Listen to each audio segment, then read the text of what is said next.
And a very good evening, ladies and gentlemen. Let me wish you a happy National Day in advance to Singaporeans. Okay, so I think a lot of you have really committed your time to your company as well as to this event because to what I know, a lot of people actually are on leave this week. So it came to me as a surprise that the road is actually very heavy. The traffic is very heavy, and in fact, I'm also surprised to find this whole place so new. So this could be as a result of me spending too much time away from Singapore. But I'm just glad to be here to kickstart this initiative by the National Cloud Computing Office of IDA. So the CSA is really the definitive de facto voice for IT, for anything to do with cloud computing security in the world. So we have came out with a report called Cloud Threat Landscape, or Cloud Threat, Top Threats to Cloud since 2010. And this is actually the second iteration that we have published in November last year. So just to share a little bit about the CSA. So the CSA is an organization that I founded in the States together with a few of my friends that I know over the years that are today top leaders in the security world today. So we actually decided that today the buzzword at that point in time is shifting from cybersecurity to something that's more definitive. So it could be a subset of cybersecurity, but at least it is a buzzword that many people can come to associate with or understand. So at that point in time, back in 2008, under the auspices of Vivek haven't come about, but under the auspices of Obama, right, during his first election, he actually made use and harnessed the strength of a cloud in his election campaign. So upon completion of his election, he tasked his CIO at that point in time, Vivek Kundra, to look at a cloud-first strategy for the US government. So at that point in time, under cloud-first strategy, that's how the concept of CSA was conceptualized, and that we decided to form an organization called the Cloud Security Alliance, and announced the formation back in February 2009 at the RSA conference. So today, after 4 years on the road, we are spread across the world geographically in 3 key regions of operations: Americas, EMEA, which is European, Middle East, and Africa, as well as APAC, which is really our latest foray into this market, only since July last year. So we operate as a member-driven organization, all coming together with the objective to bring trust to the cloud. Right? So if you remember nothing else from this talk, at least you can have one thing that you can take back, right? If you remember what Luke Skywalker have said, right? This is the guy, okay? Or should I say the leader green man says that this is the guy that will bring the force, okay? The force be with you, and they will bring harmony and strength to the force. So if you paraphrase from that, what we are trying to do is we are bringing trust to the cloud. So in doing that, we are creating a trusted cloud ecosystem that will support and accelerate the adoption of cloud computing worldwide. Right. So having said that, in this trusted cloud ecosystem, there are many stakeholders. And among our stakeholders, about 200 of them come together and form this alliance today that we know as Cloud Security Alliance, with over 48,000 individual members spread across 64 chapters worldwide. So Singapore chapter is one of the chapters that we have in the Asia Pacific, together with 12 other chapters spread across Asia.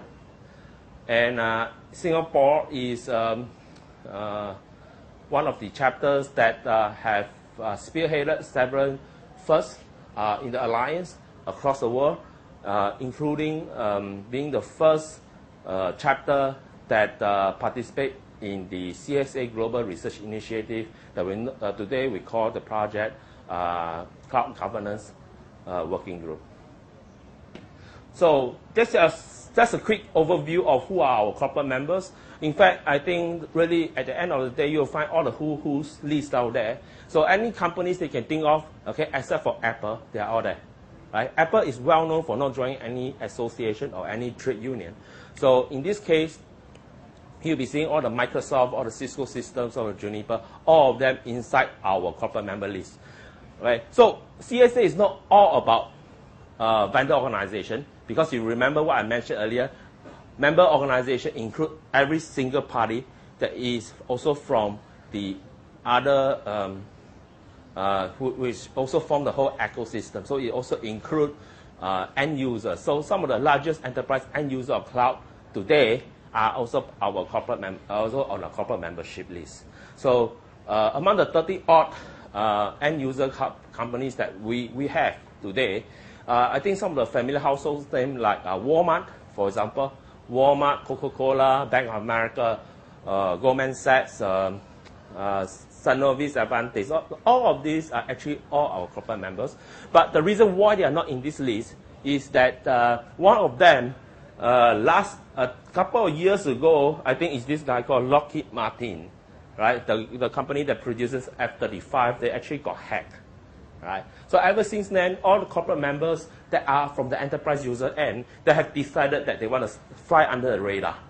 Unlike F-35, they are very, very, just like National Day, they zoom across the sky and screaming that they are very good, they are very secure. So they are actually screaming to become a big target for groups like Anonymous. So hacking groups like Anonymous always like to target those that are screaming across the sky. So in this case, ever since 2009, a lot of the corporate members decide to fly under the radar. So that's why all these corporate members at Walmart, they have decided that say, hey, please do not tell anybody we are in this corporate membership. But then again, all the Walmart, all the Starbucks, they decide to join CSA because CSA provide them the right best practices, standards and architecture that will help them do their work, especially when it comes to embrace the cloud. When we talk about embracing the cloud, it's important to have certain guidelines and standards. And with that, CSA have come together with many entities across the world, including ENISA, okay, European Network Information Security Group in EU under the European Commission. Of course, in US, we work very closely with NIST. So some of the NIST standards like 299. 800-299 is the latest NIST document on security of cloud architecture.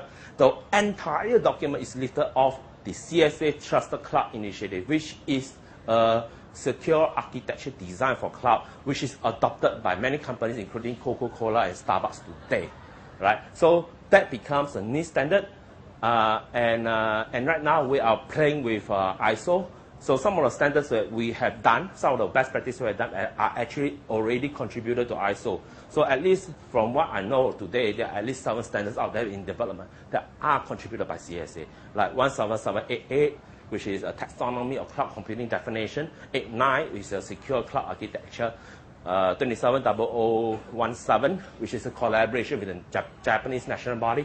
Cloud security controls that support 27001, as well as 18 that we work together with New Zealander to define the data protection mechanism, and 27036, which is yet another effort that we cooperate with the US national body to define a secure supply chain, right? So you notice that we work a lot with the United States, especially with some of the standardization group. But since July last year, okay, we started to take a non-US centric approach when we expanded to Asia Pacific. So we have decided that being overly US centric may be detrimental towards the adoption of some of the things that we are doing. So make no doubt that some of the work that we are doing are really good work, but due to political reason, sometimes it doesn't get adopted by certain countries.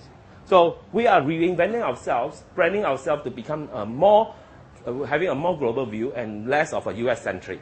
So the CSA in July 2012, we actually established the corporate headquarters of CSA in Singapore under the auspices of the IDA and as well as the EDB to bring in 3 key initiatives into this country to establish the Global Research Center here, the Standard Secretariat as well as the Global Center of Excellence for training as well as education using our CCSK branding in Singapore.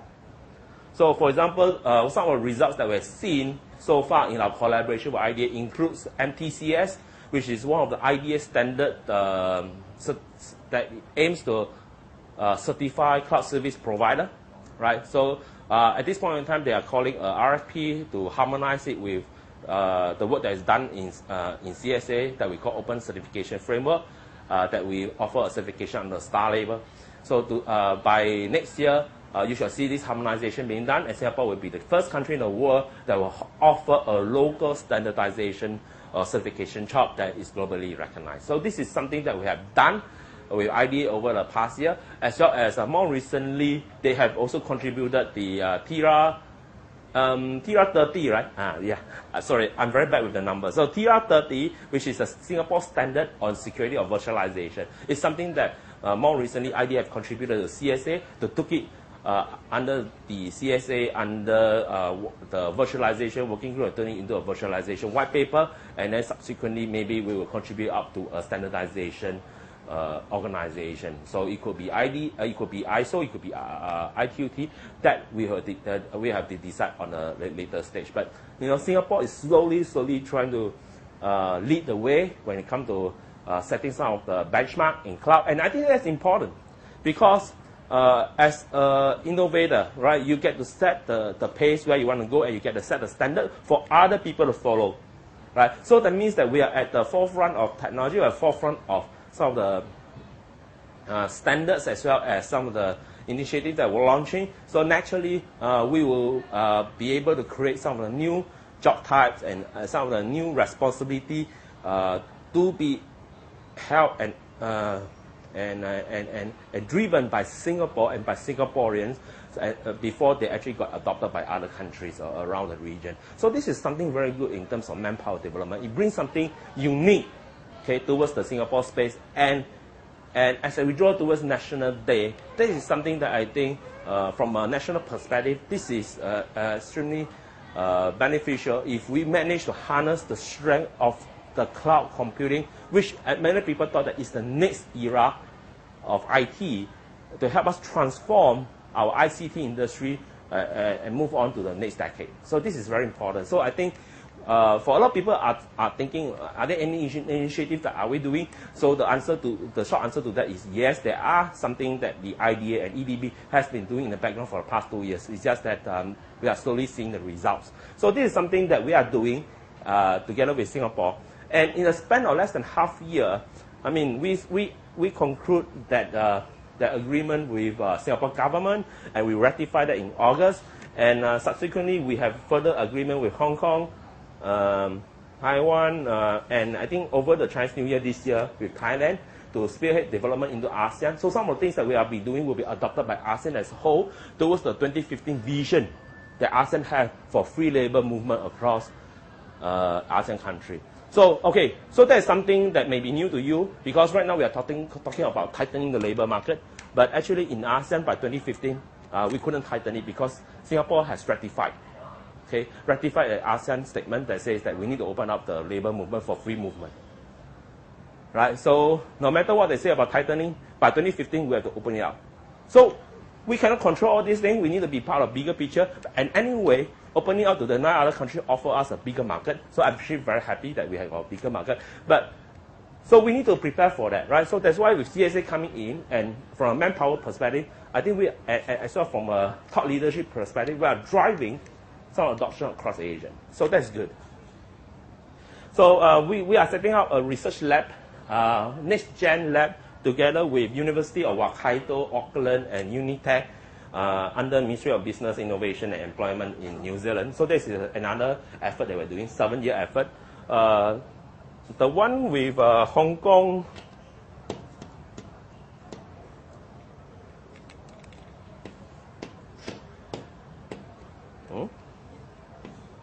so technology fails.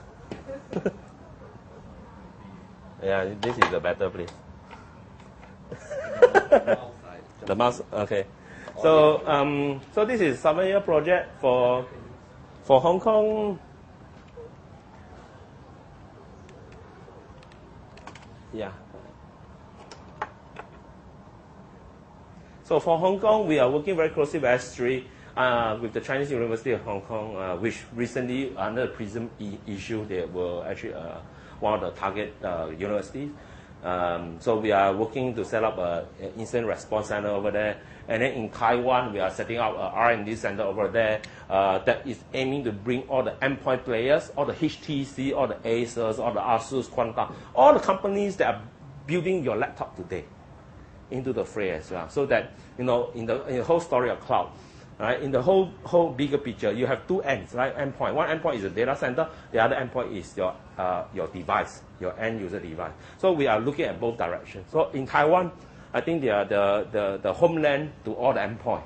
So we need to target that. That means that actually at the end of the day, we have a big lab over there that I have access to all the newest devices, all the HTC One and whatnot. So it's all lying down there in the lab over there. I haven't touched them yet. I'm still using a very old 2-year technology from Motorola, and then another one of a corporate member.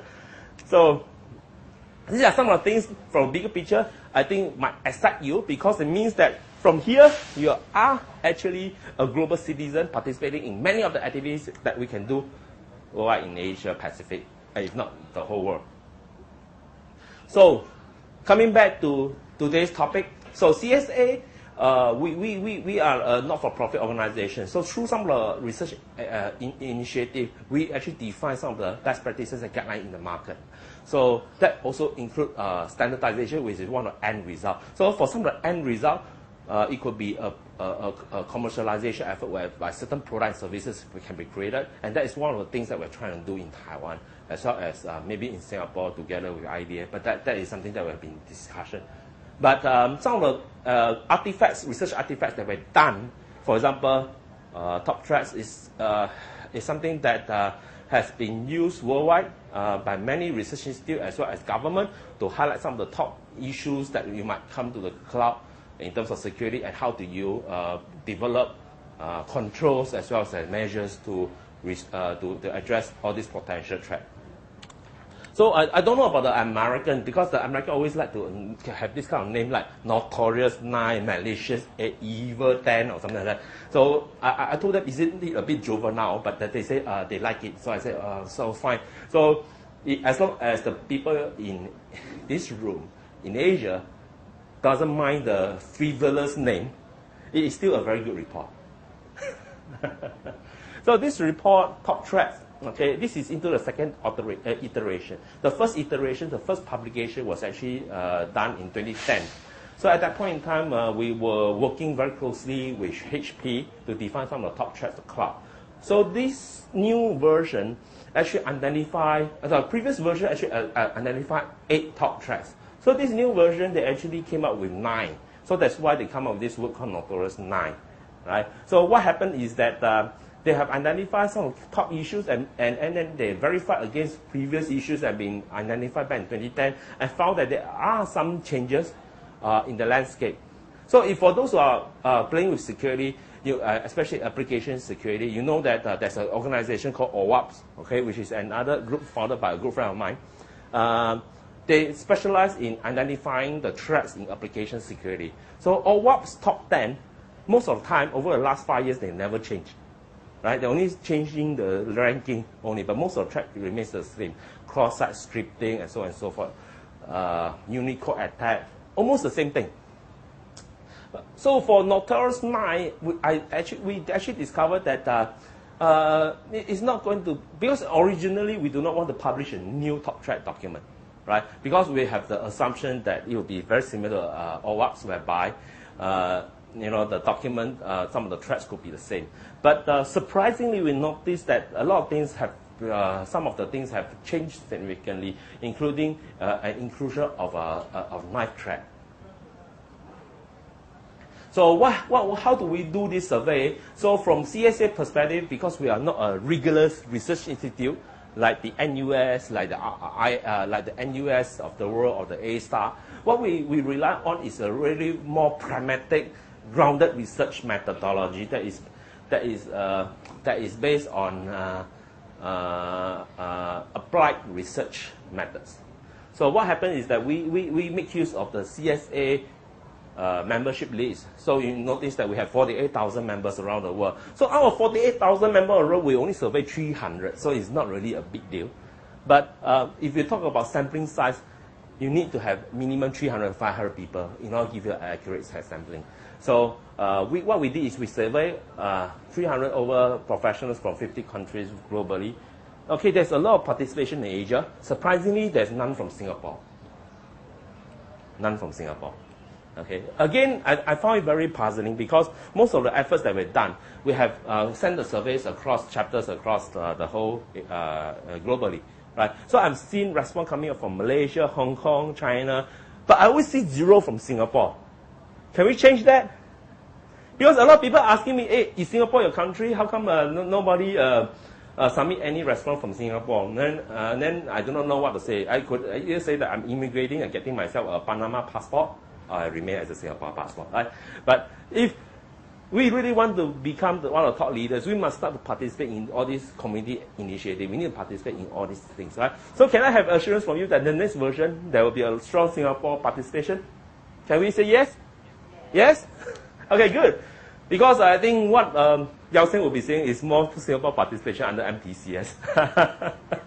Okay, so anyway, for the Notorious Nine, unfortunately, there's a lot of good responses, but none from Singapore. But nonetheless, they have validated the threat landscape for cloud today, and it reflects the current consensus that professionals across the world comes to recognize what are the top threats to your cloud computing environment. Whether is it a private cloud, public cloud, hybrid, whatsoever.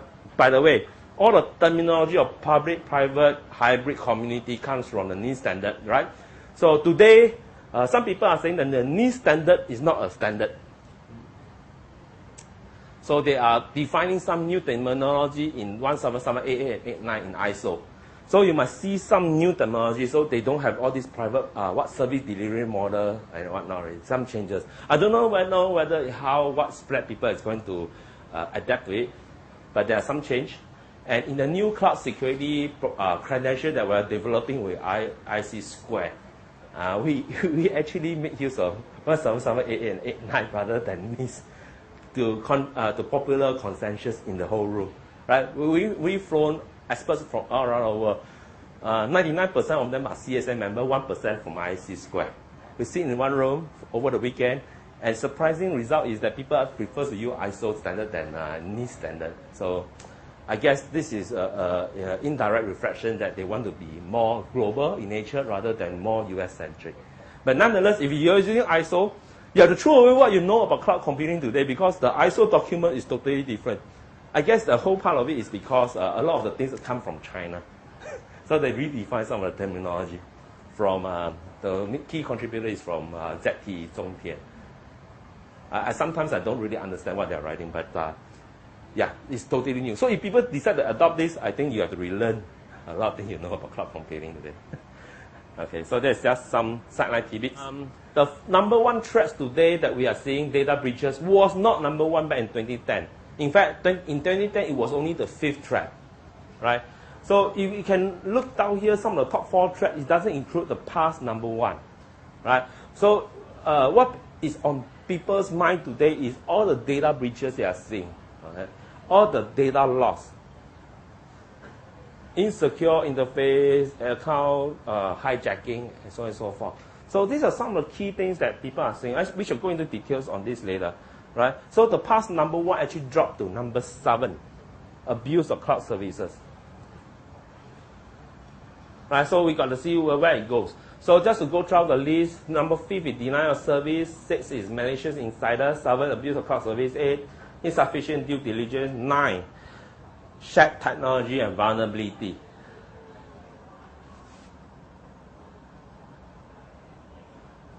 Right? So these are some of the things that we came in. Denial of service is something new, just to highlight to you. In the past, there's no such thing. But it did become a new threat because a lot of people are finding that some of the infrastructure that's supporting cloud today, especially in some of the places like Indonesia, they are finding a lot of issues with the infrastructure supporting the service. So that's why in certain countries like Indonesia, they have a different models, business model. Most of the cloud application actually are developed as mobile application. And it can only work in the city. Out of the city, you can't use anything. So that's why you might find that's why BlackBerry is still around, because in Indonesia, most of the people use BlackBerry.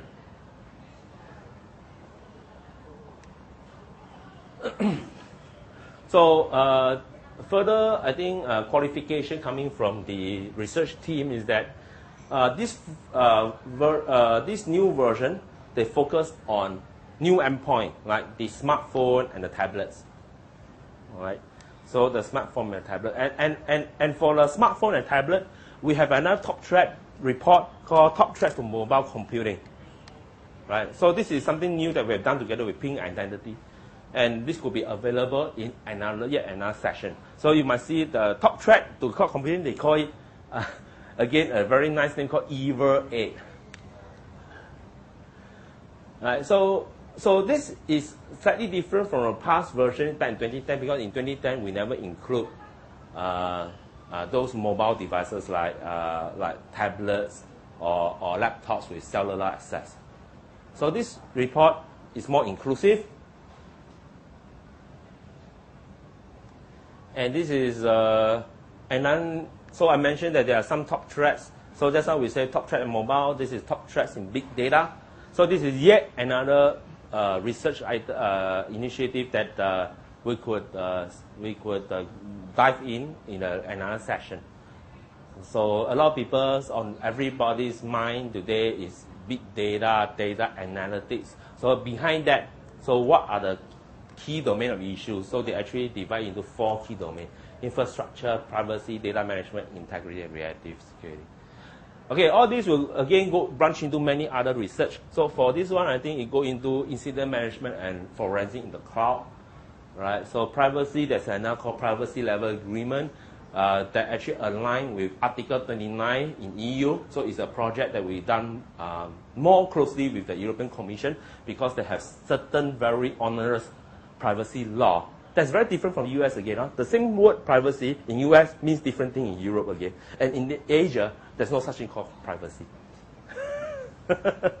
So that's why you don't come to Singapore.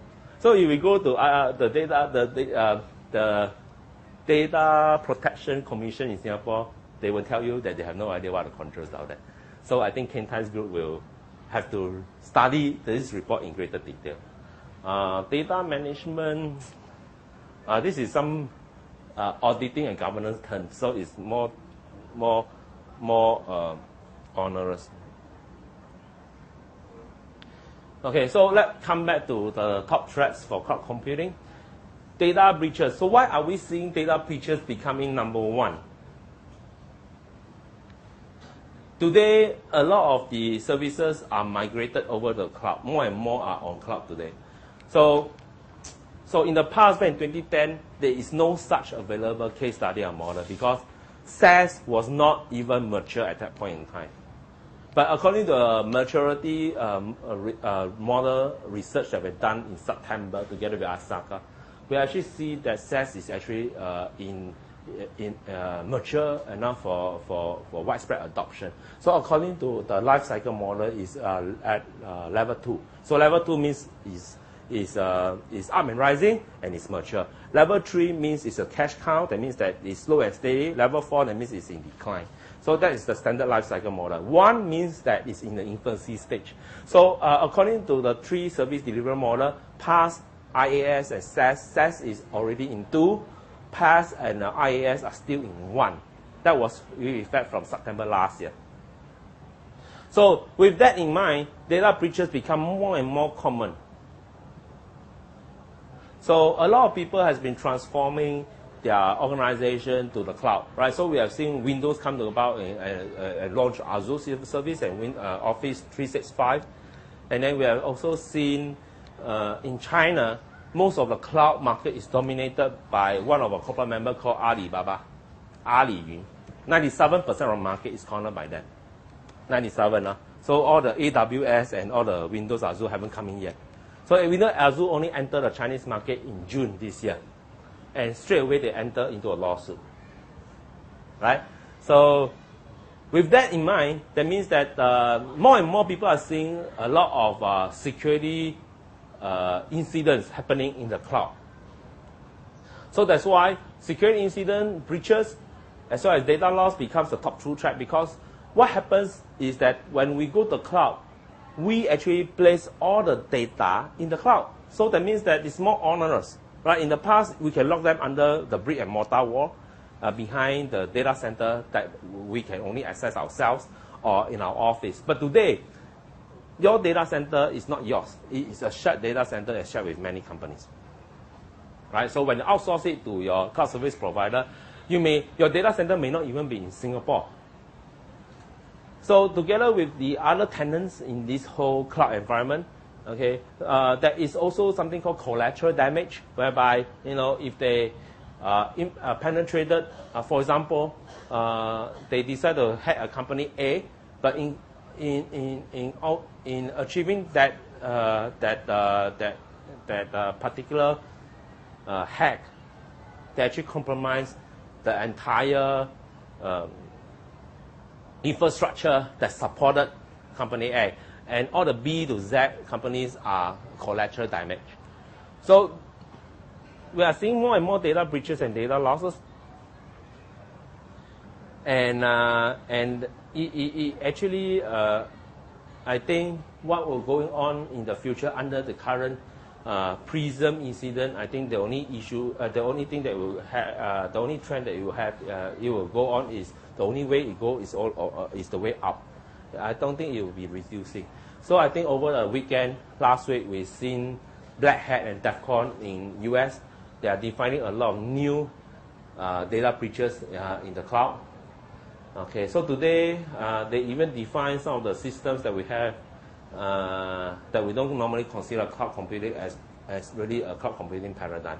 So cloud computing is not really a technology; it's a business model, it's a paradigm. So things like a small little network like your BMW connected to the internet, whereby the control system is connected through a wired network that is local and may sync back to the BMW service center. All this today is considered to be part of the whole new cloud computing paradigm. So I think what you have been seeing is a lot of this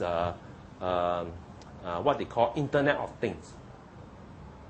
Right? Internet of Things means smart items like smart toilet. Right? So the moment you sit down on the toilet bowl, they will understand what are the issue you will have. Right? So with that, there's a lot of data privacy issues because all these analytics could be shared by other people, because the same toilet bowl may be shared by other people, or that it could be sent to your physician for analysis. So data breaches and in particularly data loss, because some of the data loss may not be from breaches. Breaches means a deliberate effort. Loss means sometimes it could be by chance they lost it during transit, for example. So this becomes some of the key threats today. Account service traffic hijacking is something that's more like somebody's trying to do a traditional social engineering attack in the cloud. Right? So this is something that happens since day one. It's a age-old trade since the beginning of time, that people will always be trying to social engineer their way through to get more information, or through masquerading, through cohesion, through cohesion as well as cohesion. So these are some of the things that it happens anytime in the past, and it will still happen now.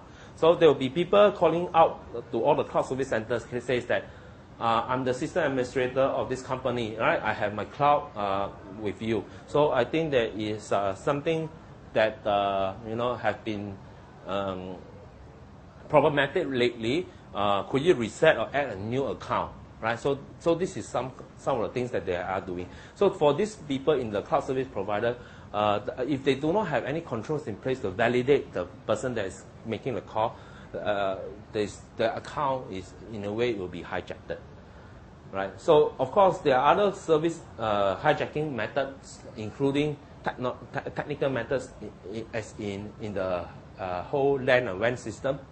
So so some of the sessions, like administration sessions, because today in cloud computing, you could be administrating some of these changes online in a self-service dashboard. So in this self-service dashboard, it may not be over a secure and encrypted channel. So that's how people could also do a session hijacking of that particular dashboard. For example, if you do some of the addition of new accounts or changing some rights, if you never enable a HTTPS session, it could be hijacked. If you are a true blue security guy, you might say that even HTTPS you could replay the attack, right? So that is slightly more difficult, but it still can be done. So insecure interface API are some of the things that has been around because of incompatible API. Different cloud provider, different cloud service provider, or technology provider, they have different interfaces and API. Imagine that, for example, you have been on AWS. Today you want to move to Azure. Right? If you migrate to Azure, will the migrate be seamless? So this is something more towards the interoperability sides of things. So not to mention that, there's the OpenStack, there's the Hadoop, and there's various different cloud architecture that you are seeing.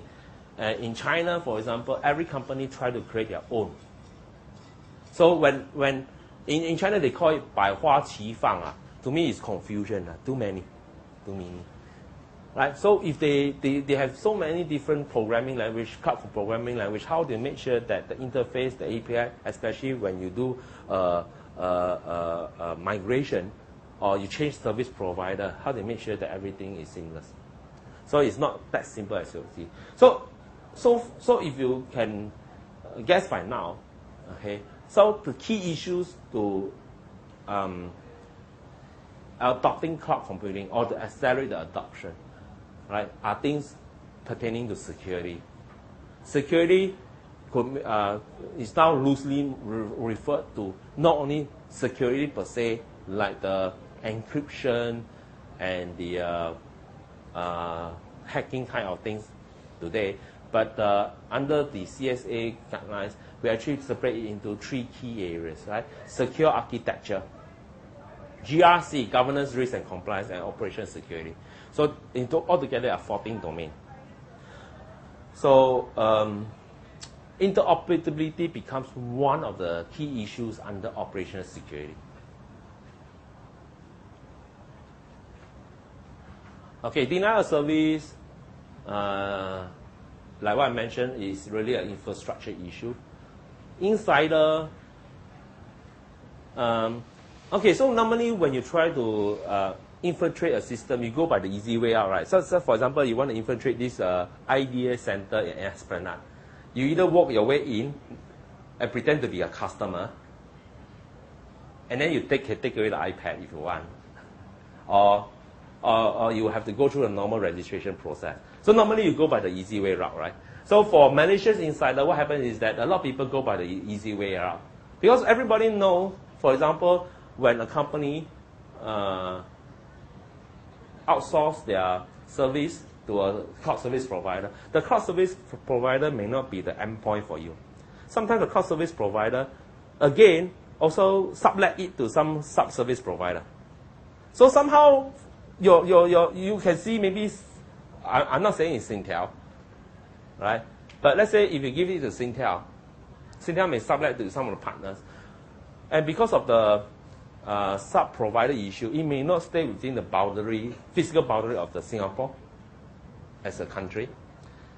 And you could even go all the way to Russia, or wherever is cheapest. Because the whole paradigm of cloud computing is compute as a utility, right? So compute as a utility means give you the cheapest and most efficient way of doing work. The cheapest and most efficient way of doing work may not be in Singapore. It could be somewhere else. So let's say if, for example, if one of my sub-service provider is in Russia.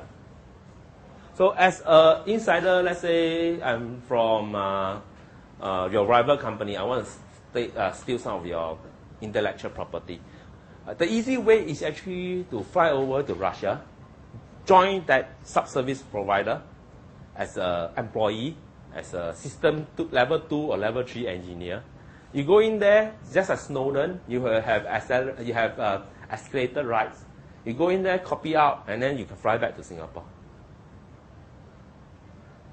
So that's why there's an issue with the entire supply chain. So in ISO, that's why we have a lot of work on the supply chain security in 27036. In fact, 27036 is a collection of 5 documents. So one of the documents is talking about service, customer and supplier relationship in general. But the 4th document focuses on cloud supply chain.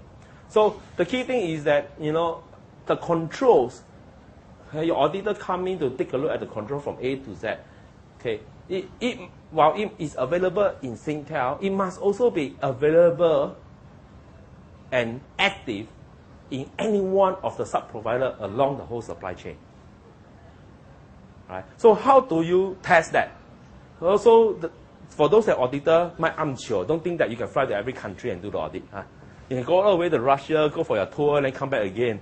No, not something like that. It's too expensive to fly all over the world just to do the audit. So the easier way is to make use of the CSA Open Certification Framework. Right? Under the CSA Open Certification Framework, okay, level 3 that will be developed next year. We have included a component called active monitoring and audit assertion. Active audit assertion, so that from one end to the other end, as long as along the end, any one of the controls fail, you will know immediately. You'll be notified immediately. Right? So the whole supply chain is secure, and the whole supply chain is monitored at all times. So that is slight departure from the usual when you talk about audit, because everybody knows today you clean out the whole data center, auditor come. Tomorrow you put your bed there again. Right? Then the auntie will come in and plug out his vacuum cleaner, or you can put in your own iPad or iPhone charging. Okay, all this actually will fail one of the controls. By the way, you cannot anyhow introduce new item into the data center. But this is what is happening today. When we talk about all the ISO 27001 audit, or even the CSA level 2 audit that we conduct together by putting ISO 27001 and cloud control message together as the entire control set, it's still a review in point in time. So today it might be secure, tomorrow the breach happens because of human error. Right? So that's why in CSA we have level 3, which make use of an automated process. And that's why we actually sincerely believe that the cloud computing, okay, is here for us to press the reset button for the security industry. It allows us to revolutionize the way we know what is security of the past and define the new way forward for security. So in the past, 10, 20 years ago, you always use things to scare people like, hey, so-and-so got hacked, World Bank got hacked, all the scare tactics, it doesn't work anymore. Today, there's just too many companies got hacked every day. When you present all this paper to your senior management, they will say, so nothing new, got hacked, then reinstall, go back again, we still go live. So today is not about security but obscurity, it's not about scare tactic, it's about transparency. That's why some of the threats that we see down here, we aim to increase transparency as one of the ways to address threat. So transparency is through a process whereby it's openly accepted, worldwide accepted, as well as it's easy to understand. So the OCF becomes one of the solutions to all this. So we do it in a multi-tier aspect. So level 1 is a self-attestation model, which will be useful in countries like US, whereby they have certain buyer's rights under FTC. So if you're a buyer, you buy something like that contravenes lemon egg, for example, or something that according to the spec, they say they have this spec, but when you bought it, it doesn't have this spec. In US, the government will sue the company for you free of charge. So that's why there's a lot of business out there for the lawyers. So that's why in US, we can come up with self-attestation model. Any company, cloud service provider come out, they declare they have this, they really must have this. If not, they will face the commissioner charge inquiry. So, but then in most part of the world, including Singapore, we don't have this structure. That's why we come up with a third-party certification model. That's why in OCF level 2, we have a certification 27001 plus cloud control matrix, which is cloud-specific security controls audit requirement.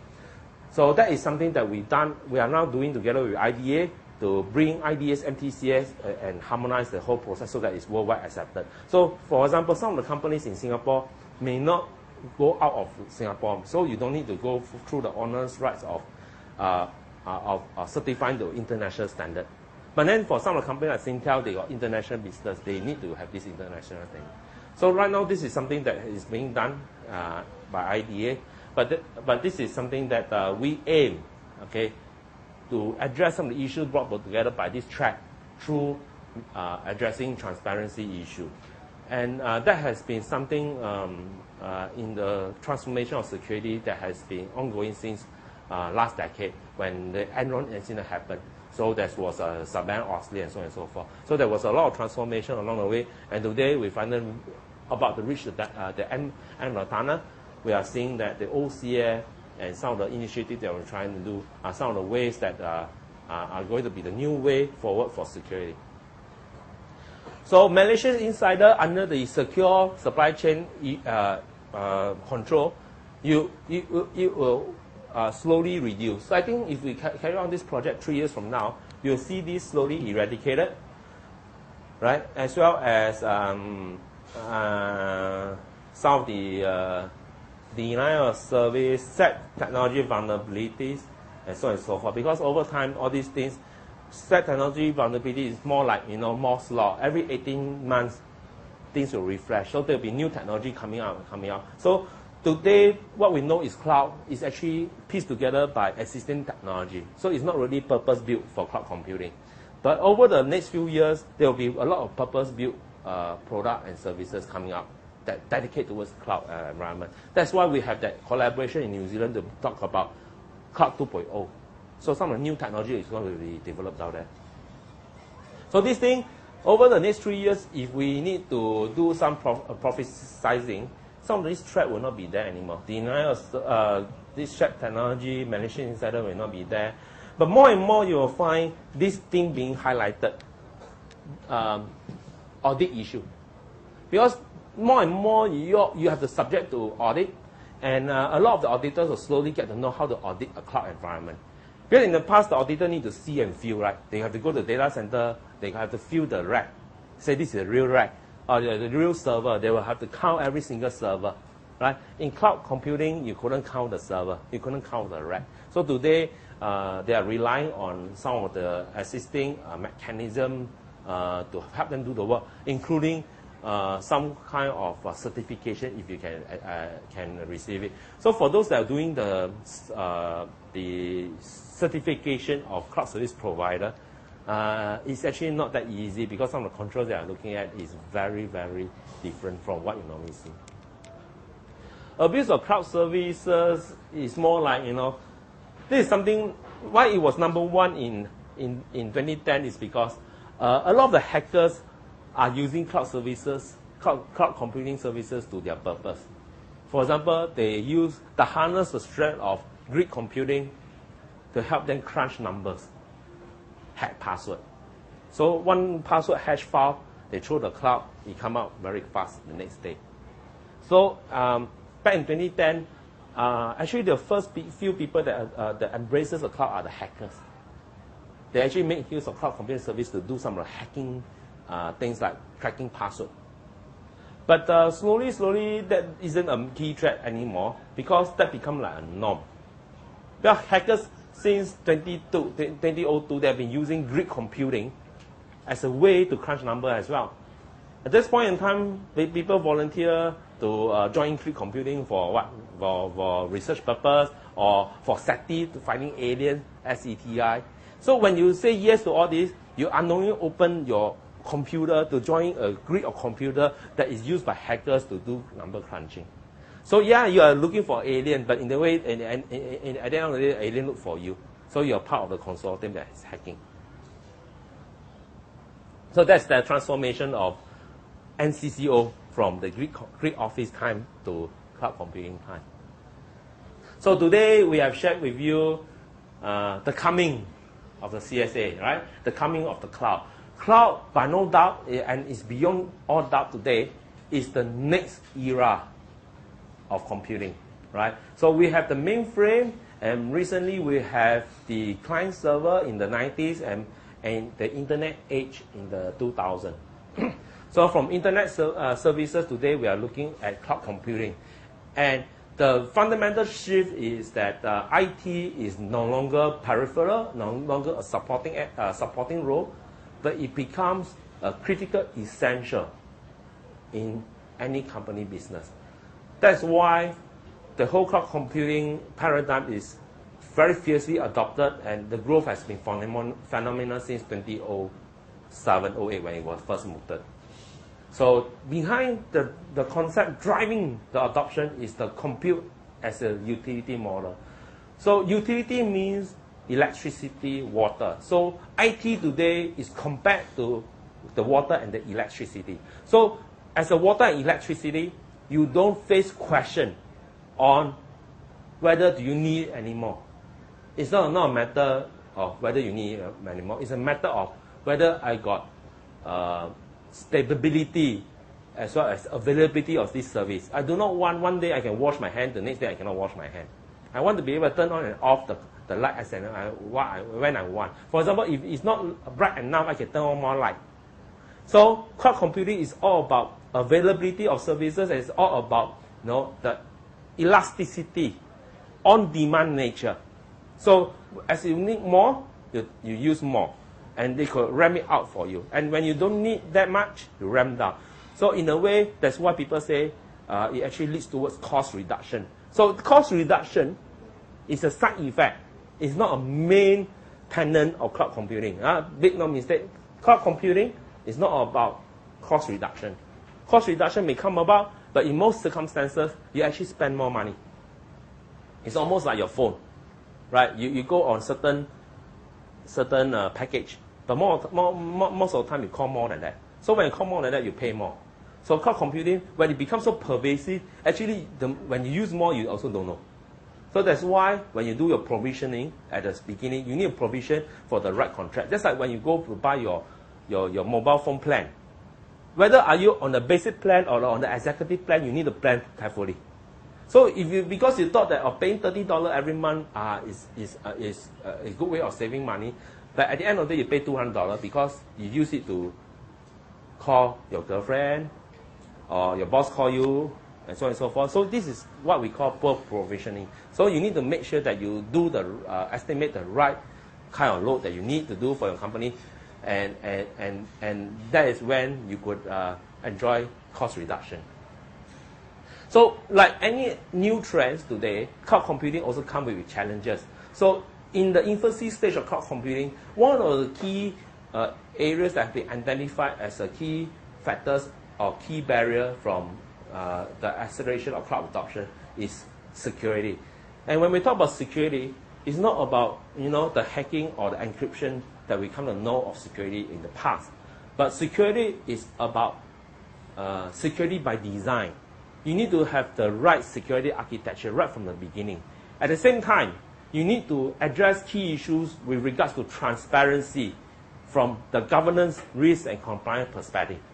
Right? So it's all about being upfront, transparent, and visible. What are the kind of controls you have? What can you do? What can you not do? Security people don't profess that they can do everything under the sun. And security is not all about, it's never enough. There's a time that you need to draw the line, and that's where you need to offer a transparency, and from there, you need to do your own risk assessment and management. And lastly, operational security is when you do it, Okay, when you operate your data, your cloud data center, or you do your day-to-day job or in operation, all the incident response, the business disaster recovery, forensic, these are some things that you come in. Identity management, okay, as well as encryption, that's where it comes in. So CSA provide many research, as you can see. Right, so we do a top threat identification. We also have things that look at specific issues like mobile computing, big data computing. So make use of all these resources from CSA to help you do your work. Because in order to justify, okay, from a tactical perspective, what are the key things that you should focus on in your company? For example, your company will go to cloud, right? So your boss asks you, okay, what are the things that we should focus on, prioritize for this year? So this is where you need to come back to CSA, look through some of the research projects that we have, from our security guidance document to our cloud control matrix document to some of the things like the cloud threats, vulnerability research. From there, okay, you will be able to tell your boss, okay, these are the top 9 threats, right? So maybe we should focus on on addressing key threats to them. And then we need to also tell our user, okay, it's all right to use the cloud, don't have to be so against it, and don't be so paranoia against it. So you need to not only identify what the threats, but you need to look at the kind of controls you put in place and the kind of assurance to your customers, to your end user, that this whole process is transparent and you have a third party that offer a certification chop that make sure that you are doing the right thing. So that's where you need to align with some of the initiatives, not only globally done by CSA, but locally through our regulators like IDA, some of the initiatives the IDA layout, like for example what NCCO have laid out on the MTCS, right? So MTCS tells you that, hey, these are some of the cloud service providers in Singapore that achieve a certifiable standard. So maybe when you go to a cloud service provider, you should ask the question like, are you certified? Certified to what kind of standard? All right? What kind of control you have in place? What are the controls that are not doing well? Can you give me a certification report? And this is some of the good work that have been done by IDA through Yao Sing and his team that is trying to do for the mass general public so that we can increase consumption of cloud. Right? So this is leading from work done 2 years ago when they first published TR31, which offer you a white paper detailing some of the key issues going to public cloud services. So some of the best practices. So if you put everything together between CSA and IDA, we actually give you a roadmap as well as a procedure in place. What are the things to do step by step? And I'm sure if you call the guys in NCCO, they will also tell you what the first thing to do. They'll give you a step by step, a 101. Right? So this is some of the good things that have been done. And if we go back to where we talk about right at the start, okay, do not imagine yourself as an island by itself. But Singapore today, we are a part of the global community, and we have to play a leading role in this whole global community. So cloud computing offers us opportunity to walk beyond our shores and to define and redefine our job scope as well as new roles that we will be able to upgrade ourselves as well as to look for new opportunities in our career ladder. So instead of fighting for the level 1 engineer support role against the Indians or the Philippines or even in Malaysia, right? Look further beyond that. Look at some of the new opportunities that can be brought to you through cloud computing. And from there, you can have some new roles that you will be able to build on that and then accelerate your career path growth. With that, thank you very much.